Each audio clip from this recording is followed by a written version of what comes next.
Oi, deixa eu adivinhar. Você acabou de ter um bebê, tá com um bebezinho aí de poucos meses, que teoricamente deveria ser um dos momentos mais felizes da vida da mulher, um dos momentos mais esperados, em que deveria estar se sentindo plena e realizada. Não tá saindo bem assim. Talvez você esteja chorando mais que o normal, se sentindo um pouco triste, talvez não esteja conseguindo sentir aquela conexão imediata que você achou que sentiria com o bebê. E isso está te deixando preocupada.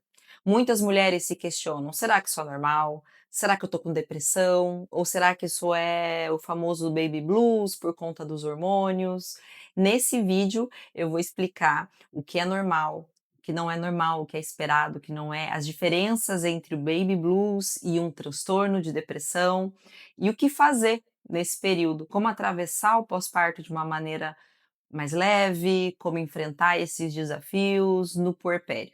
Eu sou a Thais Becker, sou doutora e psicóloga clínica e trabalho focado em psicologia perinatal. Então, se você tem interesse nesse tema, me segue aqui e me segue lá no Instagram, que eu sempre estou falando sobre esse assunto através de uma psicologia baseada em evidências. Primeiro ponto importante que eu quero trazer sobre o baby blues. Ele não é uma doença, ele não é um problema em si, é algo normal, até esperado aí. Cerca de 50 a 80% das mulheres sentem esse conjunto de sinais após o parto. Que sinais são esses? Choro, uma tristeza, um cansaço, uma alteração nos padrões de sono. Isso é normal, porque é uma adaptação após o parto, tanto dos hormônios, como da rotina, como do estado psicológico, de todos os ajustes que precisam ser feitos com a chegada do bebê. Uma característica bem importante do baby blues é que esses sinais aparecem ali logo nos primeiros dias após o parto e passam sozinhos após algumas semanas. Existe até também um chamado baby pinks, que seria o oposto disso, assim, um estado de euforia que acontece também logo nos primeiros dias após o parto e que dura algumas semanas, e assim como o baby blues também passa sozinho com o tempo. Já a depressão pós-parto é diferente. Ela é uma condição clínica, psiquiátrica e afeta aí em torno de 20% das mulheres. Também é uma incidência muito alta. Ela tem uma gravidade muito maior e precisa de tratamento. Eu vou trazer aqui 4 diferenças principais entre o baby blues e a depressão pós-parto para você conseguir avaliar se é hora de procurar um profissional. Vamos lá? Primeiro é a gravidade. Então, no baby blues existe uma tristeza, mas é uma tristeza mais leve. A mulher consegue ir fazendo as coisas do dia a dia, apesar de estar se sentindo um pouco triste, consegue cuidar muito bem desse bebê, tem uma preocupação, e um cuidado com o bebê.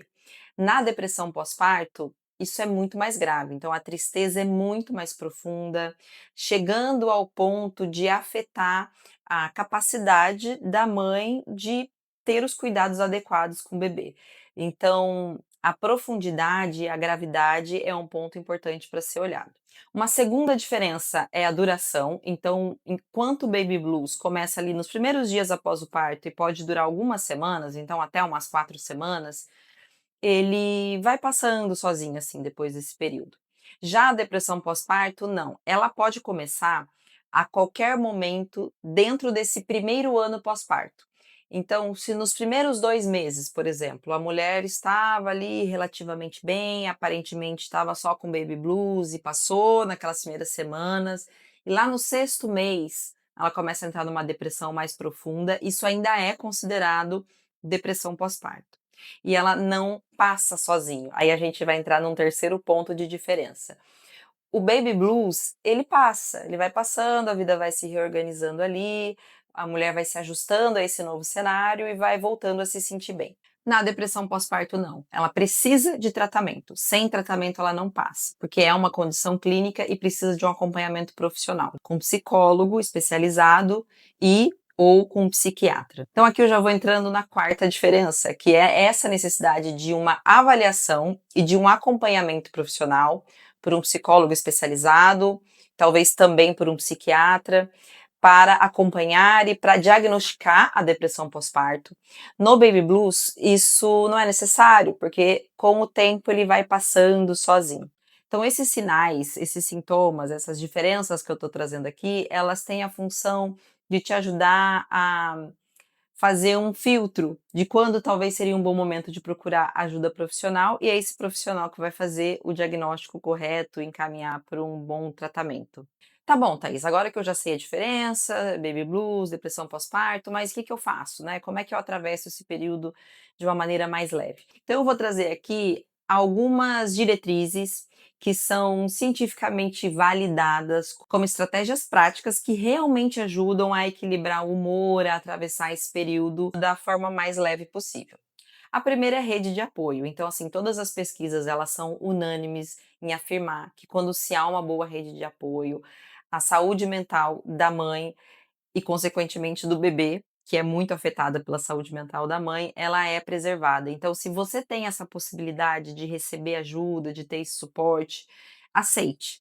Muitas mães não têm essa opção, muitas mães têm pouca rede de apoio e algumas até têm, mas acabam não aceitando, achando que deveriam dar conta sozinha. E todos os estudos mostram que a rede de apoio é essencial para preservar a saúde mental materna. Então, se você pode receber esse suporte, aceite. O segundo ponto que aparece muito nos estudos e nas pesquisas é um ponto muito delicado, porque eu sei que é um momento difícil de conseguir preservar isso, mas a gente precisa trazer este tema à tona, que é o sono materno. Todas as pesquisas mostram que a privação de sono piora todos os indicadores de saúde mental. Eu sei que esse é um tema sensível, porque não se tem muito o que fazer. E essa privação de sono pode demorar alguns anos assim para se regular. Então, o que eu quero aqui não é trazer mais um sentimento de culpa ou uma idealização, né, de que o bebê deveria estar dormindo. O bebê não deveria estar dormindo, é assim mesmo. Ele ainda está aprendendo, então tem uma alteração no padrão de sono da família. Mas é muito importante que a gente considere o quanto isso é importante e que a gente trabalhe para tentar, dentro do possível, preservar o máximo possível do sono da mãe. Então, quando ela puder descansar, quando tem essa rede de apoio, se permitir descansar. Se alguém puder revezar com a mãe pelo menos um bloco ali, no momento que uma acordada do bebê, para ela ter um bloco de sono um pouquinho mais prolongado, também é muito importante. Então a gente não deve negligenciar a importância de tudo que for possível ser feito para mitigar essa privação de sono nesse período deve ser feito. Uma outra prática que tem muita evidência que ajuda muito é o movimento, então a prática de algum exercício, alguma atividade física. E aqui, de novo, não vamos idealizar, não precisa voltar para academia, ir lá fazer o crossfit, né?